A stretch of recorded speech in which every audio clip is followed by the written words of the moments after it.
yang insya Allah kami ingin menunaikan rukun Islam, yaitu ibadah haji. Insya Allah berangkat pada tanggal 26 Mei nanti, minggu depan. Seyogyanya agar dibukakan pintu maaf sebesar-besarnya, sehingga perjalanan kami dalam syafar memenuhi panggilan Allah dimudahkan, dilancarkan, diberikan sehat afiat, diberikan kenikmatan dalam berhaji, dan mudah-mudahan pulang kami berangkat membawa dosa yang begitu besar. Semoga balik ke tanah suci dalam keadaan diampuni oleh Allah Subhanahu wa taala. Dan mungkin itu saja kiranya kami memohon maaf, dan kami titipkan keluarga kami kepada para tetangga semua, agar ditengok-tengok begitu, karena anak-anak kami masih kecil-kecil. Mudah-mudahan para tetangga bisa membantu dari sepanjang kepergian kami, dan juga mohon keriduannya para jamaah untuk membacakan ratib seminggu dan juga selanjutnya setiap minggu sekali. Mungkin itu saja dari saya, mohon maaf hanya bisa mengundang, kurang melayani. Hadanallahu bisubri salam walafu minkum. Wassalamualaikum warahmatullahi wabarakatuh. Assalamualaikum warahmatullahi wabarakatuh. Hadirin, tibalah saatnya kita mendengarkan uraian hikmah walimatus safar yang akan disampaikan oleh guru-guru mulia kita. Yang pertama, kita mendengarkan nasihat dari guru mulia kita Al-Ustaz Al-Fadil Al-Alim Al-Habib Al-Mahmud Al-Habib Ahmad bin Nawfal Salim Jindan, fa ilaihi falyatafaddal mashkura. Assalamualaikum warahmatullahi wabarakatuh. Alhamdulillah wassalatu wassalamu ala Rasulillah wa alihi wa sahbihi wa man wala, amma ba'd.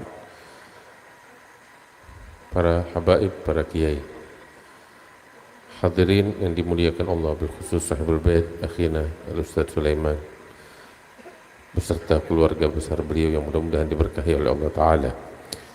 Malam hari yang mulia ini kita sama-sama dikumpulkan oleh Allah Ta'ala di tempat ini demi mengungkapkan rasa syukur atas nikmat yang besar yang Allah berikan kepada akhina Ustaz Sulaiman, yaitu diberikan kemudahan oleh Allah untuk bisa menunaikan insyaallah ibadah haji yang merupakan kesempurnaan daripada rukun Islam yang 5 yang disabdakan oleh Nabi besar Muhammad sallallahu alaihi wasallam ketika beliau ditanya oleh malaikat Jibril tentang apa itu Islam.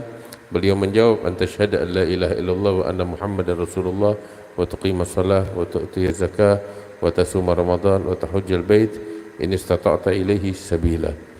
Nabi SAW mengatakan bahwasanya Islam adalah engkau bersaksi tiada Tuhan selain Allah, Nabi Muhammad utusan Allah, engkau mendirikan salat, menunaikan zakat, berpuasa Ramadan, dan engkau pergi haji ke Baitillahil Haram apabila kamu atau engkau mampu melakukannya.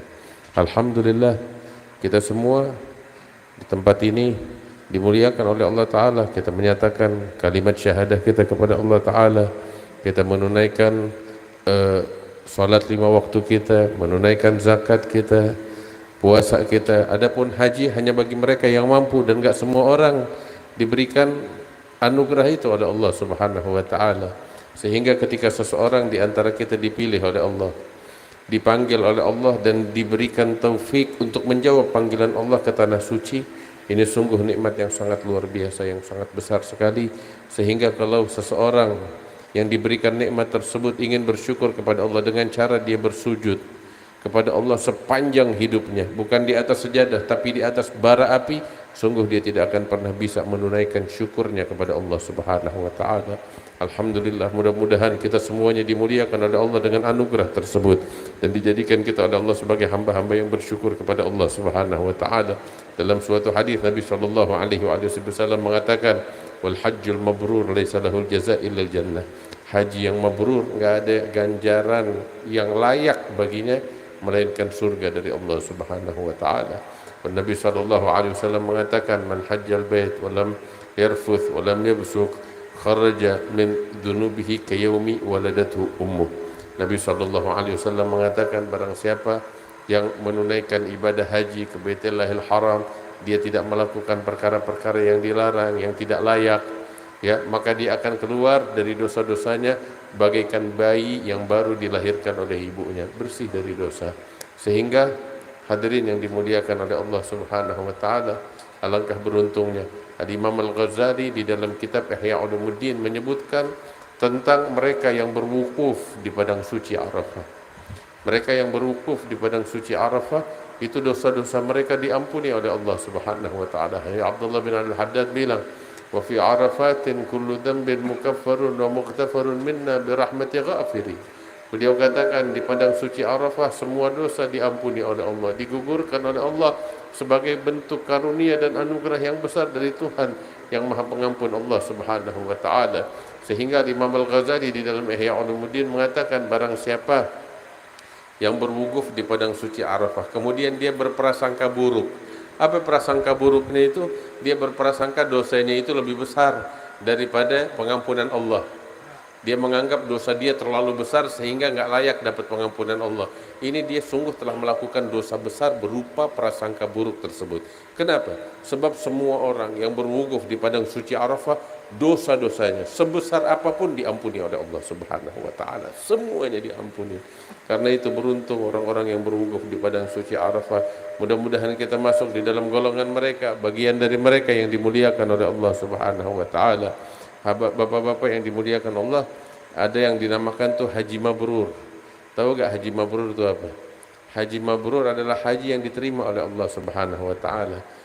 Kita bisa tahu haji itu mabrur atau tidak bagaimana? Bukan saat kita menunaikan ibadah hajinya, tetapi ketika kita pulang dari tanah suci baru ketahuan hajinya mabrur atau enggak. Bagaimana tuh? Macam kayak pakaian. Pakaian yang udah dicuci, yang udah di laundry, beda sama pakaian yang belum dicuci. Orang yang pergi haji dan hajinya mabrur, ketika dia pulang dari tanah suci, keadaannya jauh lebih baik. Beda dengan keadaan dia sebelum berangkat haji. Makin dia taat, makin dia sungguh-sungguh di dalam mencari ridha Allah, makin dia banyak menangis untuk Allah Subhanahu wa taala, makin luluh hatinya, makin mencair hatinya untuk Allah Subhanahu wa taala, makin dia tunduk kepada Allah, makin dia sungguh-sungguh di dalam taat, di dalam ketakwaan, di dalam menjauhkan kemaksiatan kepada Allah Subhanahu wa taala. Itu tanda orang yang hajinya mabrur, yang diterima oleh Allah Subhanahu wa taala, keadaannya lebih baik. Sehingga orang-orang yang berangkat haji, Al-Ustaz Sulaiman beserta istrinya, ya, harus memperhatikan perkara ini. Setelah pulang haji, bagaimana keadaannya? Harus diatur pola hidup setelah kembali dari tanah suci. Dipersiapkan dari sekarang sehingga menjadi manusia-manusia yang mulia di sisi Allah Subhanahu wa taala. Kemudian juga sebagai nasihat ketika orang-orang berangkat pergi haji, tadi kita dengar dari Ustaz Sulaiman, beliau sampaikan menitipkan anak-anaknya, keluarga yang ditinggal kepada para tetangga. Nah, ini kewajiban para tetangga untuk, memang inilah hak dan kewajiban yang harus ditunaikan ketika kita hidup bertetangga. Anak-anak tetangga kita ketika ditinggal oleh orang tua mereka saat mereka melakukan safar, pergi haji atau lain sebagainya, kita harus memberikan perhatian kepada mereka, menjaganya, memberikan perlindungan, harta mereka, tempat tinggal mereka dipelihara, dijaga, dan lain sebagainya. Itu kewajiban setiap tetangga kepada tetangganya sebagaimana yang diajarkan oleh Nabi besar Muhammad sallallahu alaihi wasallam. Kemudian ada yang menarik, itu pernah diriwayatkan Allah, kalau saya tidak salah di dalam kitab Hilyatul Auliya karangan Al-Imam Abu Nuaim Al-Asfahani, bahwasanya pernah satu kali Sayyidina Umar bin Al-Khattab, saat itu beliau melihat seorang laki-laki yang sedang bermain dengan anaknya, yang kebetulan anak ini mirip banget dengan abahnya, dengan bapaknya itu. Sampai saking miripnya Sayyidina Umar bin Al-Khattab bilang, saya ini nggak pernah melihat seekor burung gagak yang mirip dengan burung gagak yang lain. Kan burung gagak hitam, sama-sama hitam, mirip seperti anak ini dengan bapaknya, kata Sayyidina Umar. Maka sang ayah bilang, ya Amirul Mukminin, ketahuilah anak ini punya kisah yang menarik. Kisah yang menarik bagaimana? Sayyidina Umar bertanya, ya, maka sang ayah bilang, katanya anak ini dilahirkan oleh ibunya di dalam kubur. Wah, bagaimana tuh? Dilahirkan oleh ibunya di dalam kubur. Sayyidina Umar penasaran, katanya coba ceritakan kepadaku bagaimana kisahnya. Maka saat itu laki-laki ini bercerita, dia bilang bahwasanya, ya marhaba,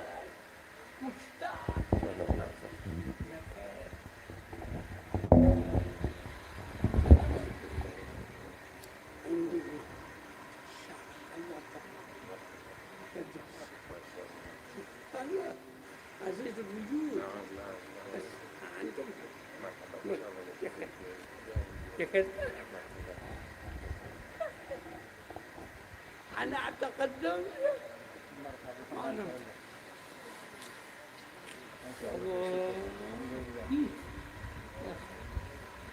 إن شاء الله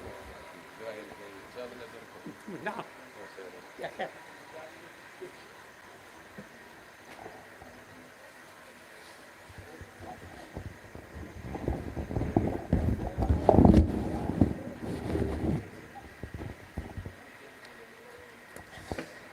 saat itu sang ayah bilang kepada Sayyidina Umar, ya Amirul Mukminin, anakku ini punya kisah yang menarik. Umar bin Khattab bilang, kisahnya bagaimana? Ya Amirul Mukminin, ketahuilah anak ini dilahirkan oleh ibunya di dalam kubur. Bagaimana itu? Lahir di dalam kubur. Sehingga sang ayah Amirul Mukminin Khattab, ya Amirul Mukminin, beberapa tahun yang lalu aku menikah dengan ibunya. Saat itu aku pengantin baru dengan ibunya dan berlalu sekian bulan ya di dalam rumah tangga yang aku bina ini, sehingga ibu dari anak ini, istriku ini hamil. Begitu hamil besar, udah tinggal nunggu waktu melahirkan, tinggal menunggu hari atau menunggu minggu, tiba-tiba diserukan seruan jihad fi sabilillah. Maka saat itu aku menjawab seruan jihad. Tapi saat itu istriku lagi hamil tua, tinggal tunggu hari, tunggu minggu melahirkan. Sehingga aku bertanya kepada istriku, bagaimana pendapatmu? Apakah aku berangkat? Ini seruan jihad. Maka sang istri bilang, berangkat. Ada Allah yang akan menjagaku. Maka saat itu juga aku katakan kepada istriku, Istauda'tukallah alladzi la tadhi wada'i'u. Dia bilang, saya titipkan engkau, astaudi'ullaha ma fi batnik. Saya titipkan kepada Allah apa yang ada di dalam kandunganmu itu. Sebab ini kan lagi hamil tua. Sang ayah doa sebelum berangkat nih, aku titipkan bayiku ini, apa yang ada di dalam kandunganmu ini kepada Allah Subhanahu wa taala. Maka berangkat sang ayah ini jihad fisabilillah. Zaman itu kan nggak kayak sekarang. Ya, naik pesawat pulang cepat. Ini perjalanan jihad, makan waktu berbulan-bulan.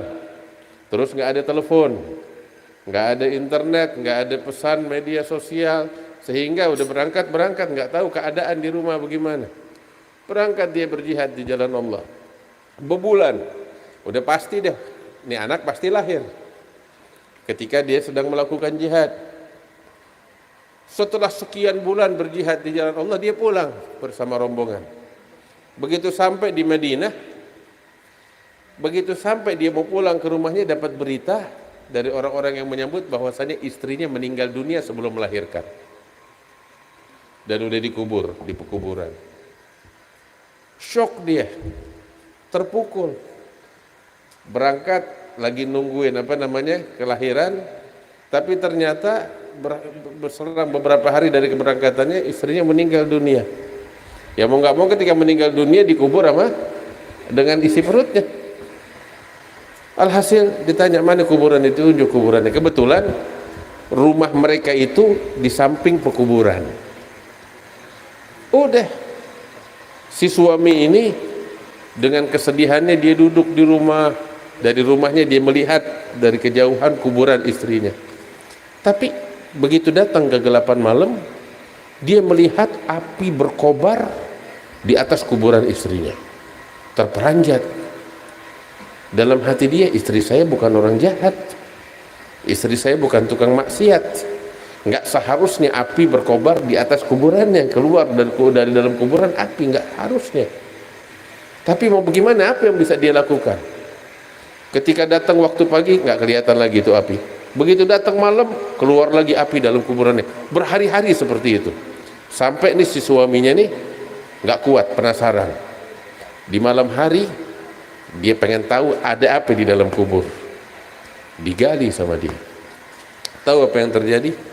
Begitu digali, diangkat tuh papan yang nutup jasad istrinya, didapetin istrinya udah hancur. Ya namanya juga udah dikubur berbulan-bulan. Tetapi yang menarik tahu apa? Istrinya jasadnya udah hancur kecuali bagian atas dari tubuhnya. Ya, si bayi dalam keadaan hidup nyusu dari payudara ibunya. Hidup sehat dan masih menyusu, sedangkan bagian tubuh bagian bawahnya itu ibunya udah hancur dimakan tanah berbulan-bulan.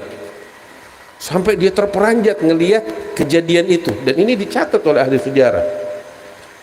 Tiba-tiba ketika dia terperanjat, dia peluk bayinya, diselamatkan, dia mendengar suara yang mengatakan kepada dia, saat itu engkau menitipkan apa yang ada di kandungan istrimu kepada Allah, maka Allah menjaganya. Kalau engkau titipkan ibunya, maka niscaya ibunya juga bakal dijaga sama Allah Ta'ala. Yang kamu titipkan cuman anak yang dikandungan si ibu. Kalau kamu titipkan ibunya, Allah juga akan menjaga ibunya, katanya. Wah, nah, kita kalau mau melakukan perjalanan, kita titip segalanya kepada Allah Subhanahu wa Ta'ala. Kita titip segalanya kepada Allah, dia yang bakal menjaga. Allah Ta'ala yang akan menjaga titipan yang dititipkan kepadanya, dan Allah nggak bakal menyia-nyiakannya. Karena itu, sebelum kita keluar dari rumah, kita sholat 2 rakaat, kita minta ampun sama Allah, dan kita titipkan iman kita kepada Allah. Amanat yang dibebankan kepada kita, kita titipkan kepada Allah. Agama kita, istiqamah kita, taqwa kita, segala nikmat yang Allah kasih bakal kita, anak keluarga kita, harta kita, pekerjaan kita, semuanya titipkan kepada Allah Subhanahu wa Ta'ala, sehingga dijaga oleh Allah. Baru kita titip sama tetangga, sama keluarga. Tapi yang paling penting kita titip itu semua kepada Allah Ta'ala. Kemudian yang terakhir, hadirin yang dimuliakan Allah, yang saya ingin ingatkan kepada setiap orang yang ingin melakukan perjalanan atau melakukan ibadah haji, sebelum melakukan perjalanan, kalau memang dia punya hutang, dia mesti minta ridhonya dulu sama orang yang berhutang. Iya, melakukan perjalanan panjang minta ridhonya dulu, bahwasanya saya mau lakukan perjalanan panjang, tolong ridhoin saya, nanti begitu saya pulang itu urusan utang piutang kita urus belakangan. Sekarang mau pergi haji dulu, cuman mesti ada izin dari pihak yang memberikan hutang, minta ridhonya. Kemudian lain daripada itu juga, utang-utang kita, ketersangkutan dengan orang lain tuh amanat orang, kita catat dan titipkan catatan itu kepada orang yang kita percaya. Sebab siapa yang tahu umur perjalanan? Orang dulu tuh kalau pergi haji udah anggap meninggal, udah ditahlilin selama perjalanan, nggak cuma dibacain ratib, ditahlilin. Orang zaman dulu begitu, karena memang perjalanan ini sebagian besar udah nggak balik lagi begitu. Tapi insya Allah Ustaz Sulaiman sekeluarga dan rombongan pada balik lagi dengan membawa pengampunan Allah, membawa rahmat dari Allah Subhanahu wa Ta'ala. Nah, ini yang ingin saya sampaikan. Wah, juga kita nih yang belum kesampaian pergi haji, Nabi kasih tips bakal kita. Apa tipsnya? Sholat subuh berjamaah, terus duduk di musola kita sampai terbit matahari, berzikir kepada Allah. Lepas itu kita sholat 2 rakaat. Nabi bilang orang yang melakukan itu namanya sholat isyraq. Dia pulang ke rumahnya dengan membawa pahala haji dan umrah yang sempurna, yang sempurna, yang sempurna. Mudah-mudahan kita dimuliakan oleh Allah, dipanggil oleh Allah Ta'ala ke tanah suci untuk menunaikan ibadah haji ke Baitillahil Haram, ziarah Nabi Muhammad alaihi afdhalus salat wa azka salam ya rabbal alamin wa ya ajudul ajwadin. Allahumma ja'al jam'ana hadha jam'an marhuma, tafarruqana min ba'dihi tafarruqan ma'suma, wa la taj'al fina wa la minna wa la ma'ana syaqiyan wa la mahruma, برحمتك يا أرحم الراحمين وجودك يا أجود الأجودين يا رحم المساكين وذا القوت المتين صلى الله على سيدنا محمد وآله وصحبه وسلم والحمد لله رب العالمين. السلام عليكم ورحمة الله وبركاته.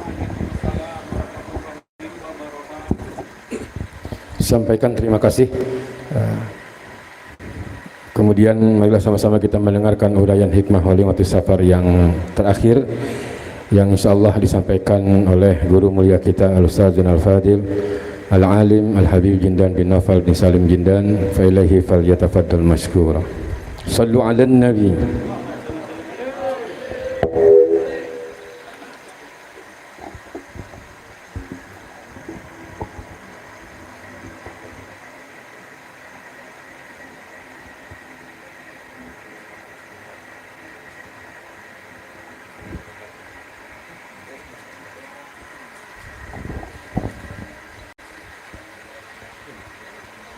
Assalamualaikum warahmatullahi wabarakatuh.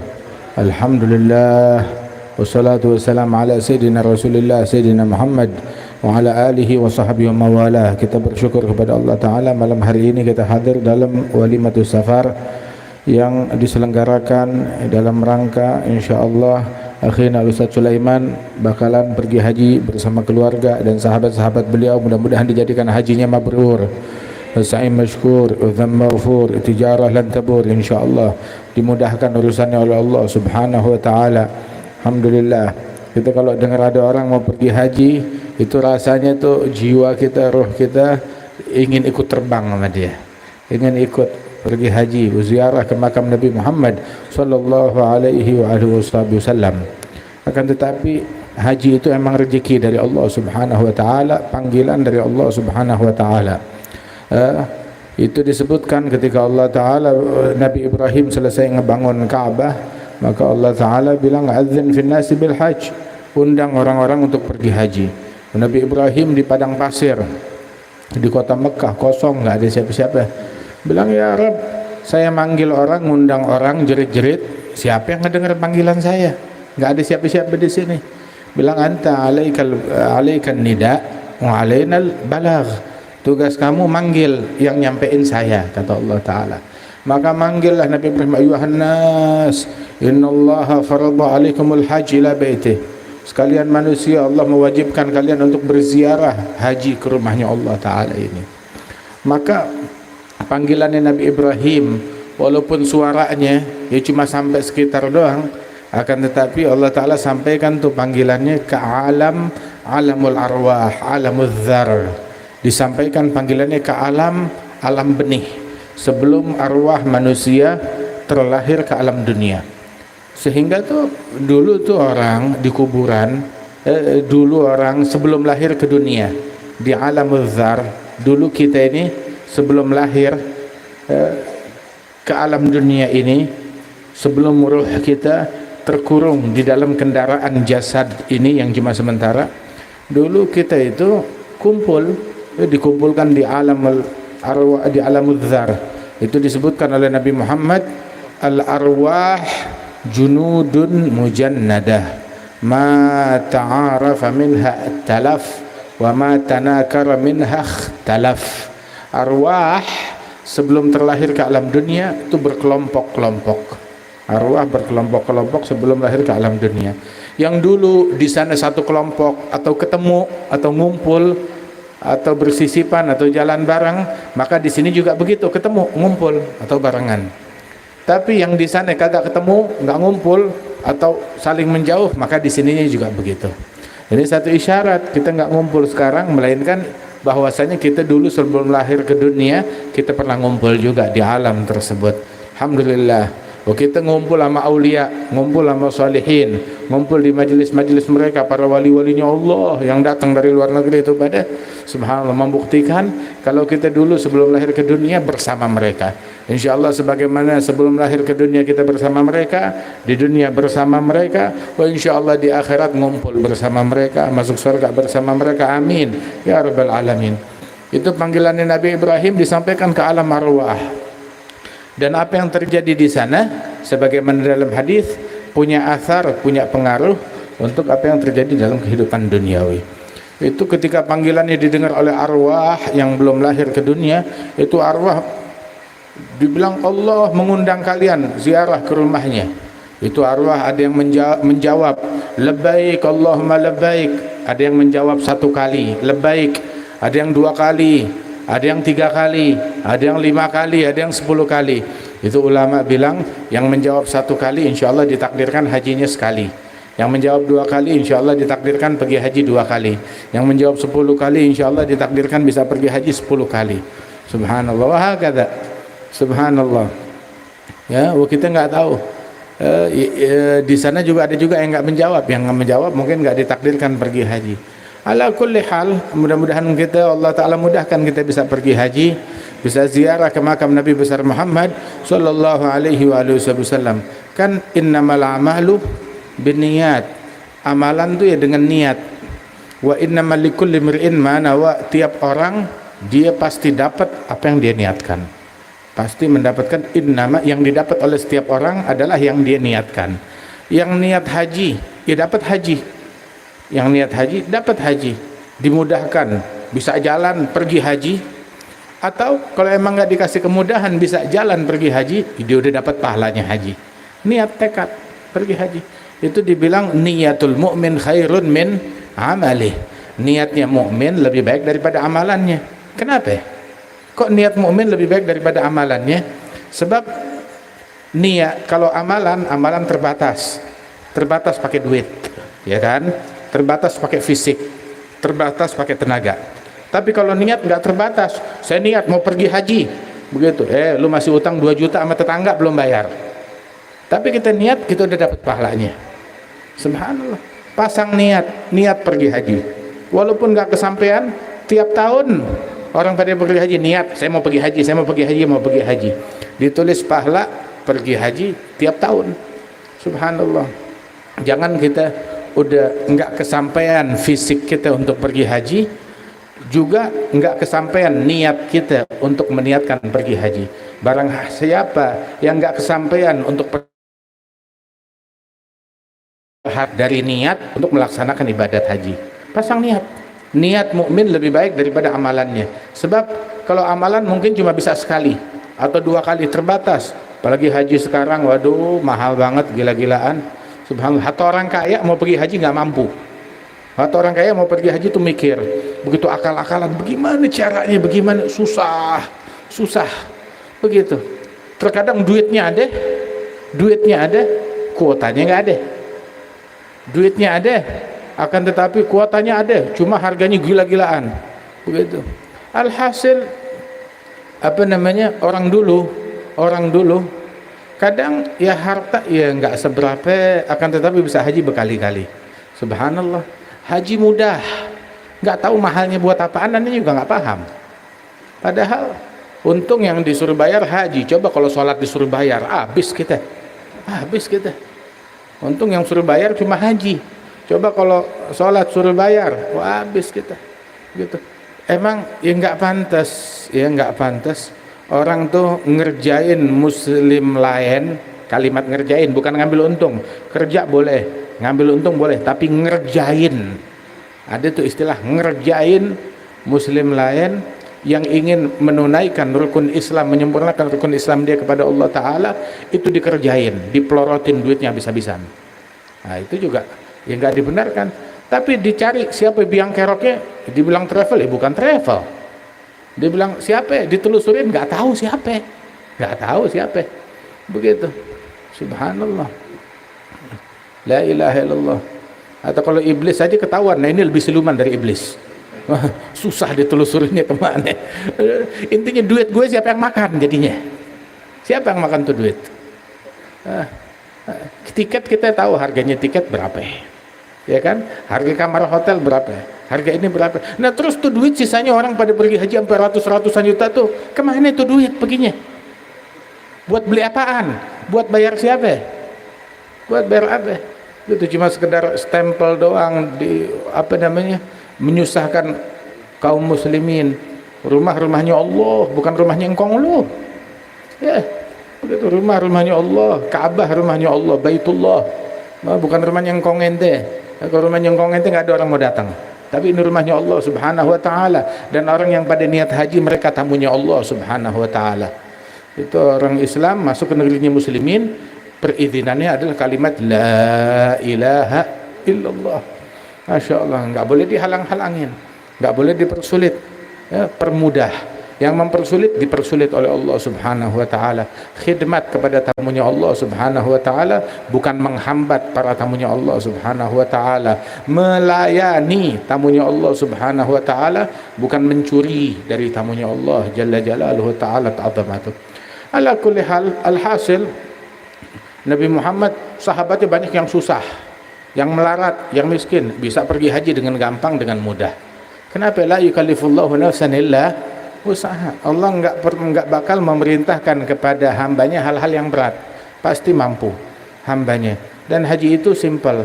Tapi emang Allah Ta'ala memberikan kemudahan man istata'a ilaihi sabila buat mereka yang mampu di dalam menunaikan ibadat haji tersebut. Ala kulli hal, mudah-mudahan kita dimudahkan insyaallah bisa pergi haji. Niatin pergi haji, walaupun niatnya itu jangan cuma sekedar niat doang. Dari sekarang mulai nabung, beli itu kotak tabungan tuh, yang di kaleng tuh, labangin udah, nyimpen di situ. Paling enggak kita punya tabungan haji, walaupun diisinya sama duit 10 ribuan. Kapan nih 100 tahun juga belum tentu bisa pergi, enggak jadi masalah. Biar kata 100 tahun kita tiap hari diganjar pahala haji. Tiap kita masukin dapat pahala haji, tiap kita nyalaingin lagi dapat pahala haji. Dan begitu kita mendekatkan diri kepada Allah Subhanahu wa taala. Allah enggak perlu sama hajinya kita, Allah enggak butuh sama umrohnya kita, Allah enggak butuh sama ibadatnya kita, tapi kita yang memang yang butuh beribadat kepada Allah Subhanahu wa taala. Dan Allah taala la yanalullahu luhumuha wala dima'uha walakin yanaluhu taqwa minkum. Yang sampai kepada Allah taqwa dari masing-masing kita. Pasang niat, insya Allah dengan berkat niat tuh Allah Ta'ala mudahkan kita, ya, bisa pergi haji, ziarah ke makam Nabi Muhammad. Ada orang bilang haji, bilang ziarah ke makam Nabi Muhammad. Kalau bukan jasa Nabi Muhammad kita nggak kenal umrah, nggak kenal haji. Nabi yang ngajarin kita, Nabi yang ngajarin kita umrah, yang ngajarin kita haji, yang ngajarin kita Islam, yang ngajarin kita iman. Ziarah ke makamnya Nabi Muhammad. Orang pergi haji, ziarah ke makamnya Rasulullah sebelum atau setelahnya. Kita nggak bisa membalas jasanya Nabi Muhammad. Sungguh kurang ajar orang yang pergi haji dan dia punya kesempatan untuk ziarah ke makam Nabi, dia nggak ziarah ke makam Nabi Muhammad. Ada lagi yang konyol. Siapa orang konyol? Orang konyol adalah yang bilang jangan ziarah ke makam Nabi, ziarah ke makam Nabi bid'ah. Habis ziarah ke mana? Ziarah ke masjid. Bodoh-bodohan. Di masjid ada siapa? Ada Nabi Muhammad. Begitu. Namanya masjidnya apa? Masjid Nabawi. Masjid Nabawi, Masjid Nabi. Nabi siapa? Nabi Muhammad. Bilang ziarah ke masjid boleh, tapi kalau niat dari rumah ziarah ke makam Nabi itu nggak boleh. Ini jadi main pelesetan kata-kata. Ntar kalau udah di masjid, ya sekalian deh kasih salam ziarah sama Nabi Muhammad. Gitu. Tapi dari rumah jangan niat ziarah ke makam Nabi Muhammad. Bagaimana ceritanya? Itu ziarahlah ke makamnya Rasulullah Sallallahu Alaihi Wasallam. Kalau ada yang bilang kalau niat jalan pergi, dia berjalan dengan niat ziarah ke makam Nabi Muhammad itu bid'ah. Tapi kalau ziarah ke masjid itu boleh, itu sunnah. Itu dibilang di masjid ada apaan? Ada kaligrafi, ada lampu, ziarah lampu sunnah. Ziarah karpet permadani sunnah. Ziarah kaligrafi sunnah, ziarah tiang sunnah, ziarah AC sunnah, ziarah sound system sunnah, ziarah menara sunnah, ziarah marmer sunnah, gitu. Ziarah tong sampah sunnah, kan ada tong sampahnya di sana. Ziarah tempat sendal sunnah, ziarah Nabi Muhammad bid'ah. Konyol yang kayak begini, konyol. Orang berakal nggak ngomong begitu. Orang waras nggak ngomong begitu, apalagi ustadz gadungan yang kayak begitu. Nggak ada ustadz ngomong begitu. Orang berakal aja nggak ngomong begitu. Ziarah ke makamnya Nabi besar Muhammad. Manzarani maitan faka'anna mazarani hayyan. Yang ziarah kepada aku setelah aku wafat sama seperti ziarah kepada aku ketika aku masih hidup. Adakah waktu orang-orang datang ke Madinah saat Nabi masih hidup dibilang yang datang ke Nabi Muhammad itu pada bid'ah semuanya? Ada yang begitu? Nggak ada. Baru muncul kemarinan aja. Itu di zaman sahabat orang pada datang ke tempatnya Nabi Muhammad. Sampai yang dari Mekah ninggalin Mekah untuk ketemu Nabi Muhammad. Ka'bah depan matanya dia enggak ketemu Nabi Muhammad. Udah di Mekah ketemunya Nabi Muhammad, hijrah kepada Nabi Muhammad sallallahu alaihi wasallam. Kamu tapi kalau hijrah ketemu sama Nabi Muhammad, berkunjung ke Nabi Muhammad, kamu di ban, artinya nggak boleh datang ke Mekah, biarin ketemu Nabi Muhammad. Tuh. Itu menghalang-halangi orang ke Ka'bah, itu budayanya musyrikin. Menghalang-halangi orang untuk datang ke Ka'bah, untuk umroh, untuk haji, itu tuh emang musyrikin dulu begitu kepada Nabi Muhammad. Di Hudaybiyah begitu, jurid-jurid tauhid terus halang-halangin orang. Lah, coba tauhid yang dari mana? Jangan menghalang-halangi orang. Yassiru la tu'assiru, basyiru la tunaffiru. Permudah, jangan dipersulit. Perdekat, jangan diperjauh, jangan dipersusah orang. Masya Allah, begitu. Dipersulit sesusah-susahnya. Dari satu checkpoint ke checkpoint lainnya, suruh nunggu. Jangan dipersulit, permudah. Gampangin, kasih kemudahan. Begitu. Ini beruntung mereka yang punya tugas khidmah kepada para jamaah haji, khidmah kepada para jamaah umrah.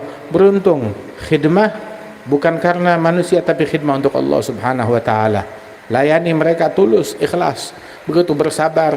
Terus orang kalau mau pergi haji itu modalnya satu, sabar. Jangan debat, jangan komplain, jangan banyak keluh kesah. Makanannya kurang, cateringnya kurang, mobilnya kurang, bisnya kurang, tendanya kurang, AC-nya kurang. Emang kurang ajar yang ngomong begini. Sudah, jangan banyak komplain. Kita haji, masya Allah, masih enak, masih nikmat, masih enak, masih nikmat. Kita nggak perlu mikul bantal dari mana namanya, dari rumah kita. Bawa bantal dari rumah, bawa kasur dari rumah. Ya, nggak perlu mikul tenda dari rumah kita. Tinggal naik pesawat, turun, tenda udah siap, permadani ada, gitu, bantal ada. Alhamdulillah, gado-gado ada, bakso ada di sana. Gado-gado ada, bakso ada. Nikmat dari Allah Subhanahu wa taala. Pergi haji, lama banget nunggunya, lama banget ngantrinya. Mesti nunggu di di embarkasi ini, embarkasi itu. Ini 5 jam, ini 10 jam, ini 12 jam dan lain sebagainya. Ala kulli hal, orang dulu tuh pergi haji itu berangkatnya kapan? Berangkatnya bulan Ramadan. Berangkat bulan Ramadan, nyampe di sana tuh menjelang haji. Udah gitu selesai haji dan ziarah Nabi, pulang lagi ke Indonesia. Nyampe di Indonesia bulan apa? Bulan Rabiul Awal. Masya Allah, dari Ramadan, Syawal, Dzulqa'dah, Dzulhijjah, Muharram, Safar, Rabiul Awal. 6 bulan. Pantesan ditahlilin. Abah saya bilang dulu, orang tuh kalau pergi haji ditahlilin dulu. Tahlil ila ruh siapa? Ila ruh ini sahibul hajah yang pergi haji. Loh kenapa? Soalnya tuh kan dulu naik kapal laut, itu sering kali tuh tenggelam kapal lautnya. Jadi kalau udah mati, ya udah ditahlilin deh sekalian, udah bikin tahlilan dulu. Subhanallah. Sampai segitunya. Kita sekarang alhamdulillah jalan cuma 9 jam, tring udah nyampe di sana. Nikmat dari Allah Subhanahu wa taala. Tinggal kita banyak bersyukur. Pelayanannya nggak sempurna, nggak ada yang sempurna, tapi nikmatin aja. Ya, Al-Hajj Ash'ath Aghbar, orang yang pergi haji berdebu, lusuh, kumel, tahu kumel? Ya, susah, capek, penat. Emang begitu pergi haji. Nabi Muhammad pergi haji bukan naik Mercy, tapi Nabi Muhammad pergi haji itu naik onta. Dudukan ontaknya itu rahila alaihi dia punya penutup ontaknya itu apa sih namanya itu, ini pelananya ditaruh itu, ada kayak permadani kecil buat duduk di situ. Perjalanan 8 hari duduk tuh di bantalannya itu. Bantalannya tuh udah butut, udah jelek. Kalau dijual mungkin nilainya itu cuma 4 dirham. 4 dirham berapa itu sekarang? 50.000, 60.000. Nah itu dia yang dipakai oleh Rasulullah Sallallahu Alaihi Wasallam. Terus Nabi bilang, ini haji la sum'ata fiha wala riya. Ya Allah, ini jadikan haji yang mabrur, yang bukan untuk didengar orang, bukan untuk dilihat orang, bukan untuk popularitas. Ya, haji, Arafah, terus dia berfoto lagi, Mina, terus jumroh lagi lempar setan, begitu, selfie lagi sama orang, nih setannya. Waliyadzubillah. Lah, udah libur dulu dari medsos. Terus katanya Allah Ta'ala berfirman, al-hajju asyhurun ma'lumat, faman farada fihinal hajj fala rafath wala fusuq wala jidal. Haji itu fi asyhur ma'lumat, di bulan-bulan yang sudah ditentukan oleh Allah Ta'ala. Itu barang siapa yang pergi haji, jangan berkata-kata dan melakukan perbuatan yang kotor, yang enggak pantas, yang jorok, yang cabul, jangan, ataupun kotor ataupun kasar. Termasuk jangan berucap, juga jangan nonton, juga jangan dengar. Jangan dengar, lihat di medsos, ustadz ini bilang itu, ustadz, udah, lu pergi haji sana urus sendiri, jangan urusin medsos. Jangan urusin medsos. Orang lagi ngapain, orang ngomong, jangan ente urusin. Urus dosa-dosa kita sendiri. Urus kesalahan kita sendiri. Urus akhirat kita. Udah, jangan urusin medsos. Begitu. Ya, ada orang pergi haji main game online di Arafah. Pergi haji main game online di Mina. Pergi haji, muliakan haji, jangan dinodai. Jangan dinodai. Masya Allah. Ala kulli hal, mudah-mudahan Allah Ta'ala berikan kita anugerah. Jangan berucap yang kotor, berbuat yang tidak baik. Arafath wal fusug itu syai'an jami'an li aqwal wa af'al al-gabihah. Itu sesuatu yang memadukan daripada ucapan dan perbuatan yang enggak pantas, yang tidak baik. Juga jangan jidal, jangan berdebat. Jangan jidal, jangan berdebat. Mau sama siapapun, udah jangan berdebat. Belok kanan, kiri, kanan, kiri. Nah itu debat, sama. Itu debat. Nggak usah debat, iyain aja, marhaba ya akhir. Dan urus apa yang ente mau, kerjain apa yang ente mau. Kata ya Allah bitaufik, insyaallah hatta nufik, insyaallah dimudahkan kita semuanya bisa pergi haji. Nazur bi auladina kabirihim wasaghir. Masya Allah, dimudahkan bisa pergi haji bersama keluarga kita, anak, istri kita, kerabat, family kita, ziarah Nabi Muhammad sallallahu alaihi wa alihi wasallam. Kita bisa wukuf di Arafah, bisa mabit di Mina dan Muzdalifah, bisa tawaf mengelilingi Ka'bah, dan Allah Subhanahu wa taala anugerahkan kita kabul. Jadikan semua jamaah haji tahun ini semuanya mabrur, dosanya maghfur, tijarahnya lan tabur, dan digantikan apa yang diinfakkan untuk haji berlipat ganda insyaallah. Dijauhkan segala kendala, segala gangguan, begitu dijauhkan dari semua kendala dan semua gangguan, dan dimudahkan oleh Allah Subhanahu wa taala ya rabbal alamin. Yang penting juga dalam haji itu jangan tinggalin sholat 5 waktu, baca adabus safar, doa safar baca dengan baik, duha jangan tinggal, witir jangan tinggal, baca Quran jangan tinggal, sebisa mungkin hatamin Quran tuh ya, udah dia tabungin tuh Al-Quran untuk bisa dihatamkan. Dia bisa hatamkan di Mekah, dia bisa hatamkan di Madinah, syukur-syukur bisa dihatamkan di Arafah, syukur-syukur bisa dapat hataman di Mina, dan semacamnya. Ya Allah bitaufiq hatta nufik wa nalhaq bi khairi fariq insyaallah. Allahumma taqabbal da'wat ajil bil ijabat afina min baqiyatu salihat warzuqna husnul khatimah indal mamat bi rahmatika arhamar rahimin. Sallallahu alaihi sayyidina Muhammad wa ala alihi wasallam walhamdulillahi rabbil